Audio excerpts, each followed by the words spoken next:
آدم علیہ السلام کے بعد 1000 سال تک توحید پر قائم رہنے کے بعد ان لوگوں میں بت پرستی اس طرح شروع ہوئی کہ ان برے لوگوں میں بعض نیک لوگ بھی تھے۔ یہ برے لوگ ان نیک لوگوں سے بہت محبت کرتے تھے اور ان سے تقرب حاصل کرتے تھے، ان کی شان میں بہت مبالغہ کرتے تھے، جیسا کہ آج کل بعض لوگ علماء اور صالحین کی مدح سرائی میں زمین و آسمان کے قلابے ملاتے ہیں۔ یہی چیز بعد میں شرک کا ذریعہ بنی۔ امام بخاری رحمت اللہ علیہ نے سورہ نوح آیت 23 میں اللہ کے فرمان اور انہوں نے کہا کہ ہرگز اپنے معبودوں کو نہ چھوڑنا اور نہ ود اور سوا اور یغوث اور یعوق اور نصر کو چھوڑنا کی تفسیر کرتے ہوئے ابن عباس رضی اللہ عنہما سے روایت کی ہے۔ وہ فرماتے ہیں کہ یہ نوح علیہ السلام کی قوم کے بعض نیک آدمیوں کے نام ہیں۔ جب وہ فوت ہو گئے تو شیطان نے ان کی قوم کے دل میں یہ بات ڈال دی کہ جہاں وہ حضرات بیٹھا کرتے تھے وہاں ان کے بت بنا کر رکھ دو اور ان کو وہی نام دو جو ان بزرگوں کے تھے۔ انہوں نے ایسا ہی کیا اور پتھر کے بت بنا کر ان کے نام ان بزرگوں والے رکھ دیے۔ اس وقت تو بتوں کی پوجا نہ ہوئی، لیکن جب یہ لوگ فوت ہو گئے اور علم مٹ گیا تب ان کی پوجا ہونے لگی۔ ابن عباس رضی اللہ عنہما فرماتے ہیں نوح علیہ السلام کی قوم کے یہی بت بعد میں عرب میں پوجے گئے، یعنی ان نیک بزرگوں کے بت بنا لیے گئے اور آہستہ آہستہ ان کی پوجا شروع کر دی گئی، اور سب لوگوں نے ایک اللہ کی عبادت سے انکار کر دیا۔ نوح علیہ السلام اکیلے اس دنیا میں موحد اور توحید پرست باقی رہ گئے۔ نوح علیہ السلام کا نسب کچھ یوں ہے: نوح بن لامک بن متو شلح بن ادریس۔ اس طرح ادریس علیہ السلام ان کے پردادا ہوئے۔ اس وقت لوگوں کی عمریں بہت طویل ہوتی تھیں، اس لیے ہم کہہ سکتے ہیں کہ ادریس علیہ السلام کئی 100 سال زندہ رہے اور نوح علیہ السلام 1000 سال سے بھی زیادہ عرصہ زندہ رہے۔ عمریں لمبی ہونے کی وجہ سے ادریس علیہ السلام اور نوح علیہ السلام کے درمیان کافی مدت بنتی ہے، اور اسی مدت کے دوران کفر و شرک نے زور پکڑا اور بتوں کی عبادت شروع ہو گئی۔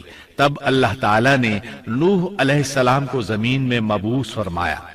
ابن عباس رضی اللہ عنہما سے روایت ہے کہ نبی صلی اللہ علیہ وسلم نے فرمایا آدم علیہ السلام اور نوح علیہ السلام کے درمیان 10 قرن تھے۔ ایک قرن 100 سال کا ہوتا ہے۔ آدم علیہ السلام کے 1000 سال بعد تک لوگ توحید پر قائم رہے، پھر آہستہ آہستہ شیطان نے انہیں شرک کے راستے پر ڈال دیا۔ شرک عام ہو گیا، ایک اللہ کی عبادت بالکل ختم ہو کر رہ گئی۔ تب اللہ نے نوح علیہ السلام کو مبعوث فرمایا۔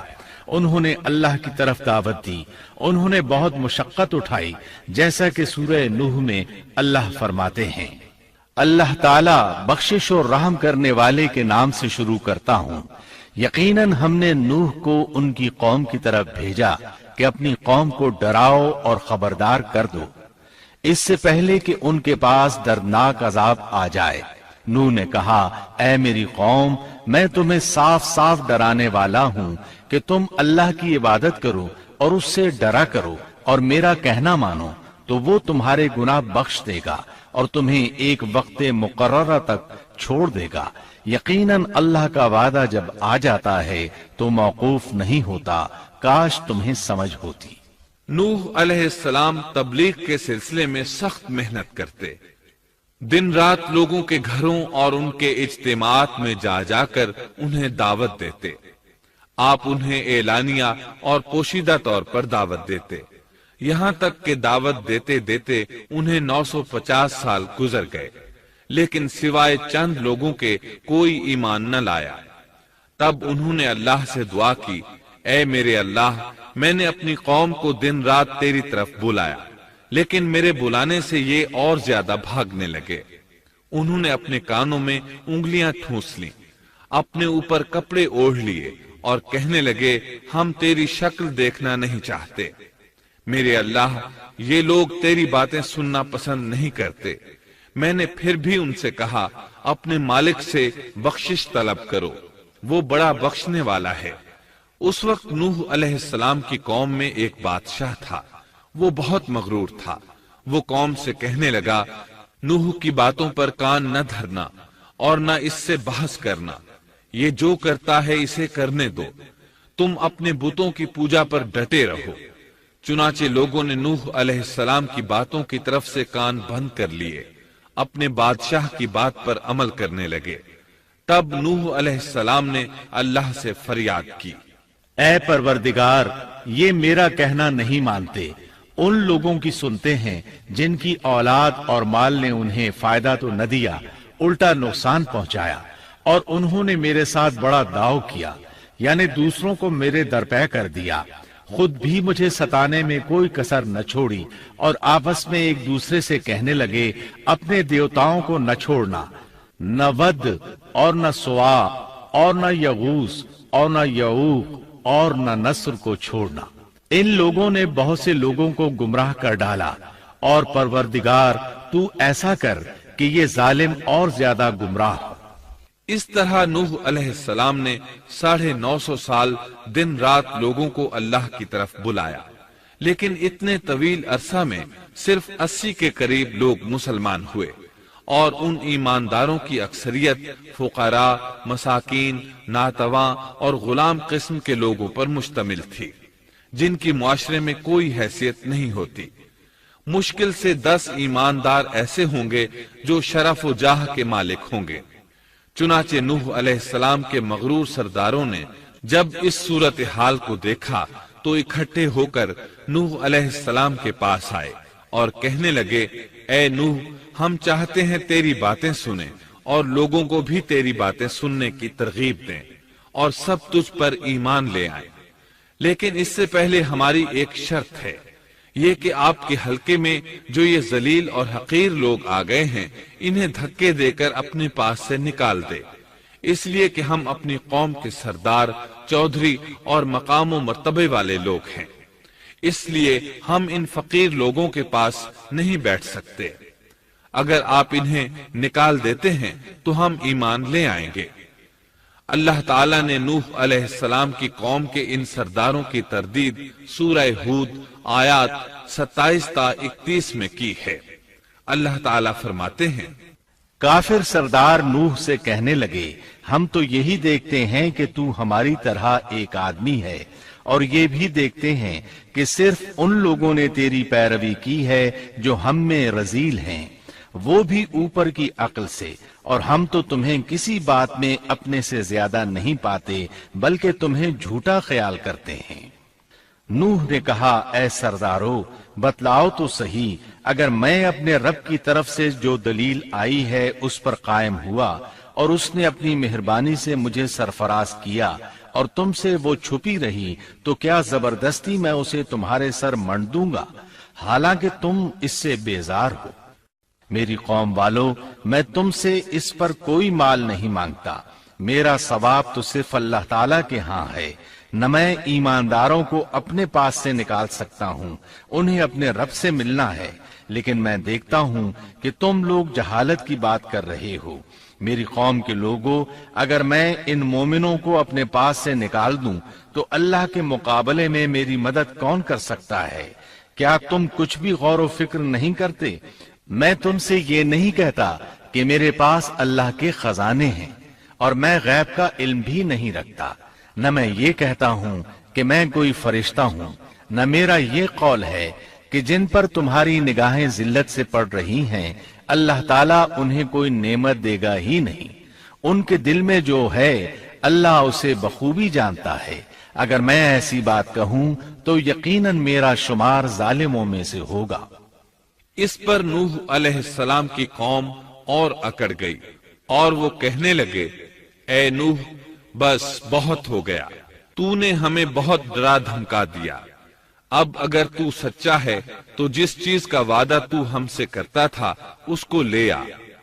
نوح علیہ السلام نے ان کی بات سن کر کہا، عذاب لانا تو اللہ کا کام ہے، اللہ کو کوئی عاجز نہیں کر سکتا، اور جب اس کا عذاب آ جائے گا تو کوئی بھاگ نہیں سکے گا۔